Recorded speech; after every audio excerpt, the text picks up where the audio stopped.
Il y a des conseils sur les chiots qui circulent et qui, franchement, sont à la limite du sketch. Certains sont tellement absurdes qu'on se demande comment ils ont pu survivre au bon sens. Petit florilège des pires conseils entendus. Déjà, le grand classique, laisse-le pleurer la nuit, il va s'habituer. Bien sûr, parce qu'un chiot de 8 semaines fraîchement séparé de sa mère, il a un mode survie intégré qui lui dit « Pas de souci, je vais méditer sur ma solitude et tout ira bien. » Non.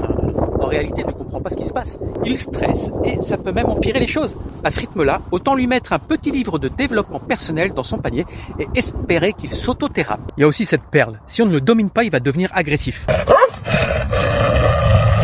Ah oui, un chiot de quelques kilos est donc un futur leader tyrannique, prêt à instaurer sa loi dans le salon, c'est évident. Il ne cherche pas à gouverner, il cherche juste à comprendre comment interagir avec son environnement. Mais bon, si un jour un chiot est surpris en train de dessiner un plan stratégique pour conquérir le canapé, là on pourra commencer à s'inquiéter. Autre grand classique, un petit coup de journal sur le nez, ça éduque.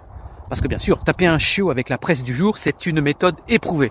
À ce compte-là, pourquoi ne pas lui envoyer un email de réprimande aussi? En réalité, ce genre de méthode ne fait qu'installer la peur et n'a aucun intérêt éducatif. Et puis soyons honnêtes, le journal, il préférera le mâchouiller que l'écouter. Et le meilleur pour la fin. S'il n'obéit pas dès le premier jour, c'est foutu. Bah oui, parce que les chiots doivent être opérationnels en 24 heures. Sinon, on les renvoie à l'usine. L'apprentissage prend du temps, comme pour n'importe quel être vivant. Si c'était aussi simple, on aurait des chiots capables de faire la comptabilité familiale à 3 mois. Si certains ont déjà croisé des conseils encore plus incroyables, autant les partager. Parce qu'à ce niveau-là, on peut presque en faire une collection.